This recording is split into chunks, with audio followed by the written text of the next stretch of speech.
پہاڑ کے دامن میں ہم لوگ بیٹھے ہوئے ہیں. یہاں پر کوریج کا خاص انتظام بھی نہیں ہے، لیکن ہم چاہتے ہیں کہ ہماری یہ آواز میڈیا کے ذریعے ہر جگہ پہنچے،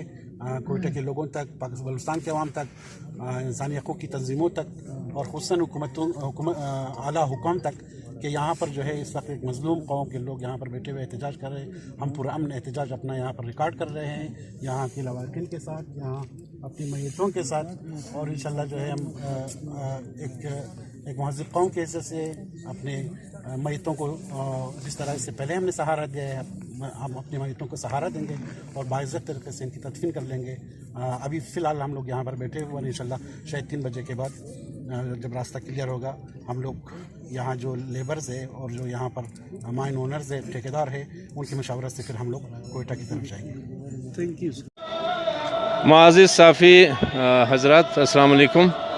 آج جو دلخراش واقعہ مچھ بولان میں جو پیش آیا،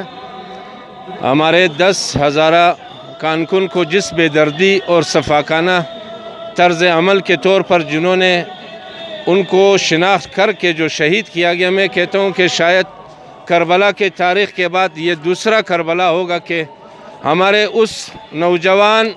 کانکنوں کو جس بے دردی کے ساتھ انہوں نے خنجروں کے وار کر کے ان کا گلا کاٹا گیا ہے، ان کو جس بے دردی کے ساتھ ان کے جسم کے ٹکڑے ٹکڑے کیا گیا، میں سمجھتا ہوں کہ تاریخ میں یہ ایک سیاہ باب ہوگا. پاکستان کے تاریخ میں ایک سیاہ باب ہوگا. ہمارے 10 کانکنوں کو آج علل صبح جو ہے ان کے ہاتھ پیر باندھ کے، ان کے آنکھوں پہ سفید پٹیاں باندھ کے ان کو بے دردی کے ساتھ ذبح کیا گیا. اور ستم ظریفی یہ ہے کہ ہمیں وہاں ایک ہزارہ جو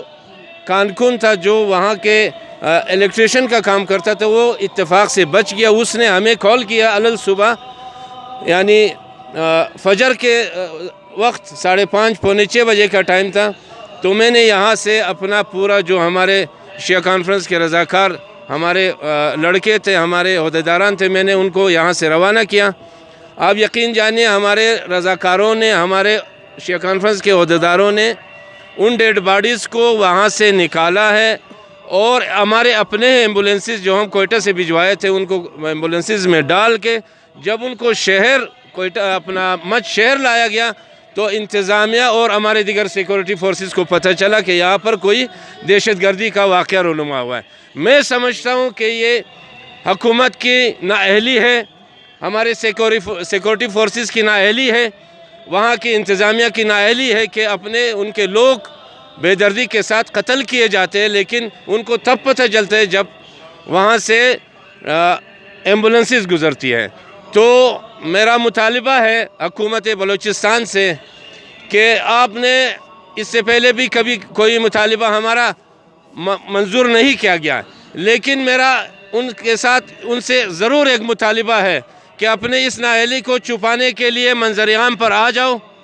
آپ کے ترجمان کو چاہیے کہ اس وقت میڈیا پر آ کر ہمارے لوگوں کی اس حوصلے کو مزید حوصلہ دے جس جرأت کے ساتھ ہم آج جا کر اپنے شہداء کو مچھ سے لا کر کوئٹہ تک پہنچایا گیا ہے. لیکن یہ بھی ہو سکتا تھا کہ آج یا 2-3 دن تک ہم کوئٹہ سبی شاہراہ بند کر دیتے، لیکن ہم نے حکومت کے لیے کوئی ابھی مشکل پیدا نہیں کی. لیکن میں حکومت کو وارن کرتا ہوں کہ اگر آپ نے اب بھی ہوش کا ناخن نہیں لیا تو کم از کم آپ کی حکومت 2015 کی جو حکومت تھی، رئیسانی صاحب کی 2013 کی حکومت، اس سے شاید مضبوط تر حکومت نہیں ہوگی. عوام کی اس احتجاج آپ کو منہ کے بل گرائے گی انشاءاللہ.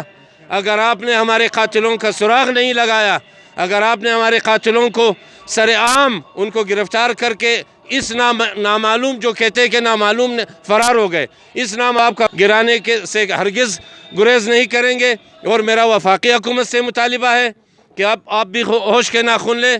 کہیں